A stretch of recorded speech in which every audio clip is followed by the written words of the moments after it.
Socialism doesn't work. Capitalism works as long as it rests on a bed of empathy and you keep reinvesting in the middle class with redistribution of income. It is fascinating to watch these wealthy white liberal men absolutely crash out over the ascendancy of the DSA, over the Tea Party style. You guys, for years, I've been advocating for a Tea Party style takeover of the Democratic Party. And now we're seeing it. And we're seeing those in power amongst the Democrats absolutely freak the fuck out. We see the pure copium, right, from, again, wealthy men, wealthy men who see a threat to their wealth and power. They see their controlled opposition, the way that they have leveraged the Democratic Party to secure their wealth and influence. They see that all threatened by these DSA candidates and their tremendous popularity, right? It's not the candidates, it's not the individuals themselves. It is the platform that is compelling. It is the workers over billionaires message that is compelling. And you see these neoliberals who have just, invested everything in capitalism, who are just worshipful because they benefit from capitalism, who, it's breaking their brains to see that struggling working class Americans have not got the same kind of adoration of capitalism that they do, because capitalism is exploiting us. It's benefiting those men and it's exploiting us. So it's all of this no, you guys, capitalism's really good. The problem with fascism is that we don't have regulation and redistribution of resources in capitalism.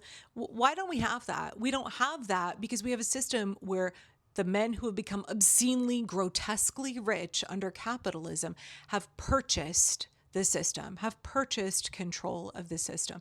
Elon Musk just announced he's spending $120 million trying to buy Susan Collins' race and multiple other Republican races in the midterms.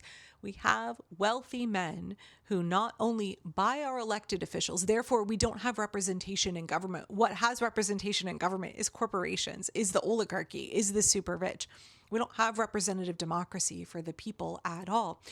And at the same time, we see that these men also are able to purchase government contracts, are able to purchase graft, are able to secure for themselves the harnessing and utilization, the pillaging of our taxpayer resources. They are able to get legislation and policy that benefits them, that exacerbates the problem. And so the exploitation not only continues to exist, it is cranked up to 11, right? It is amplified tremendously. So when you say capitalism works, it's just not working because we don't do X, Y, Z. Well, it is the framework of capitalism that enables capitalism is built on exploitation. It is built on profit above all. There is no master but profit in capitalism. There are no ethics. There is only the consolidation, accumulation of wealth amongst a few. Right? There is only extraction. And so that's why, as a permaculture person, I'm never going to I've always been an anti-capitalist, because you cannot have a system with earth care, people care, and fair share and have capitalism, because capitalism puts profit above the earth. It puts it above the well-being and very lives of other people. And there is no fair share. There is no equitable distribution of resources. There is only consolidation of wealth amongst a few wealthy men at the top. A system predicated on extraction and profit.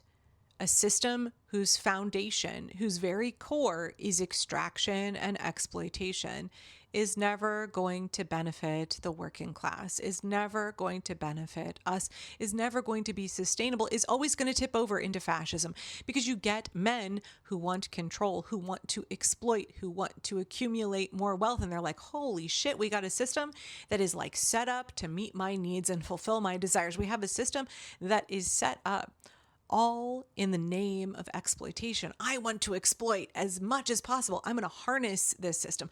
We are where we are because of capitalism. Capitalism does not work. And so many Americans are like, we want to try something else. We want to try something else. And the rich and wealthy are freaking out. James Carville had an absolute 80-year-old Clinton buddy. The overwhelming majority of Democrats agree with me. But this idea that we're going to seize the means of production and just go look at the DSA platform. You don't have to look any further than that.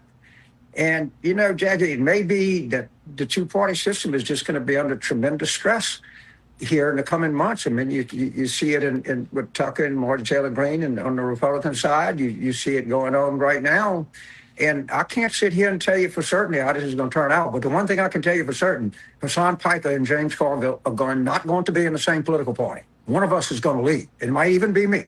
I am not going to be in the same party with Hassan Piker. I can tell you that right now. If he becomes a force in the Democratic Party, I'm out of here. I have. Wait a minute. What do you mean? No.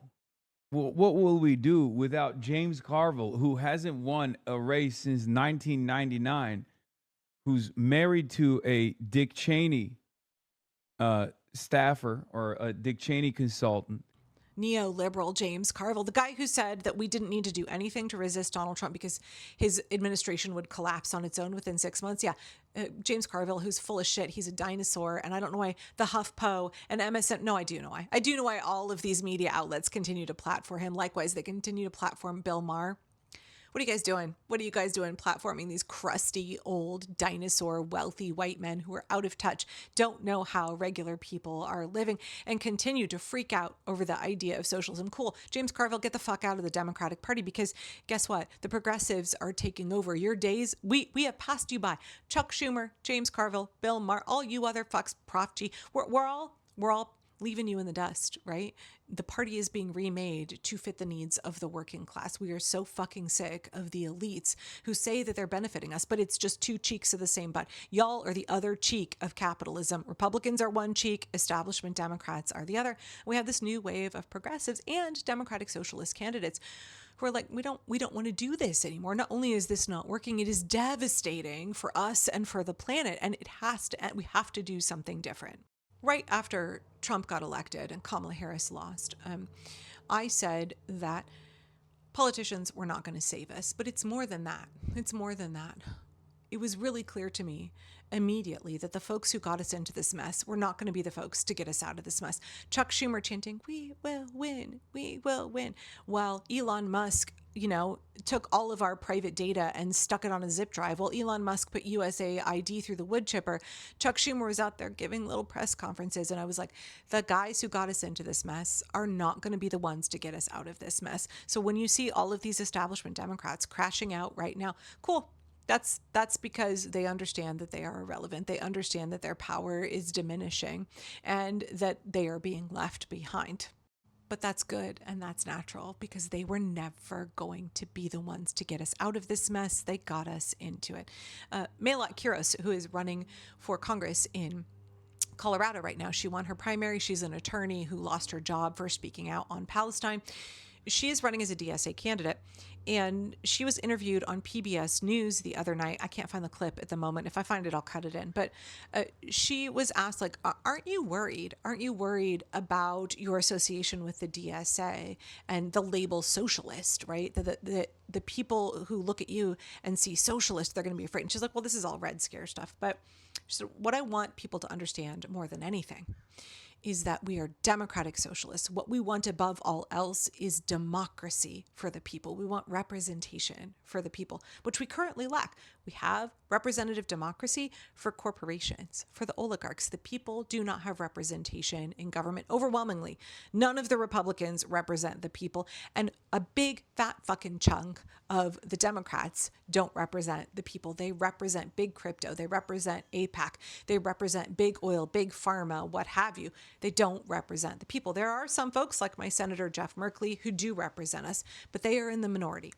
So what Maylot Kiros was saying was that what she wants is democracy. What democratic socialists want is democracy. In order to have democracy, you have to have an electorate who is able to engage in civic life, who is able to engage with their politicians, who is able to go out and support campaigns, show up at town halls, be active civically. And when you have folks who don't have healthcare, who are working 3 jobs, who can't make rent, who don't have childcare, they're barely keeping their heads above water, and they cannot participate in democracy. We are in this position where the wealthy have bought our government, have bought our officials, where corruption is at an all-time high, because We live in a capitalistic society where we have been squeezed so hard that we don't have the capacity to participate in government, in civic life. And we have to change that. So the DSA is seeking to get universal health care, is seeking to make sure that we have fair pay, that our tax dollars go to benefit us, that we have childcare. All of that creates bandwidth so that we can participate and we can have a democracy, so that we can vote and we can get representation. That's what it's all about. That's what it's all about. The DSA is about supporting democracy for the people, for the working class, right? That is a threat. That is a threat to the capitalist neoliberal millionaires and billionaires in the Democratic Party, especially, who are really, really scared that their power is dwindling, that their era of influence and gaming all of us, the era of controlled opposition, is ending. It's up to us, the people, to make sure it ends, right? You want that Tea Party style takeover? You want a progressive takeover of the Democratic Party? You want folks like Abdul al-Sayed to get elected? You got to show up and vote. I know right now we don't have the bandwidth. It's really hard for us to be engaged in civic life. We gotta sacrifice. We gotta risk it for a biscuit. We gotta invest right now so that we can regain control, so that we can regain representation, so that we can regain our democracy.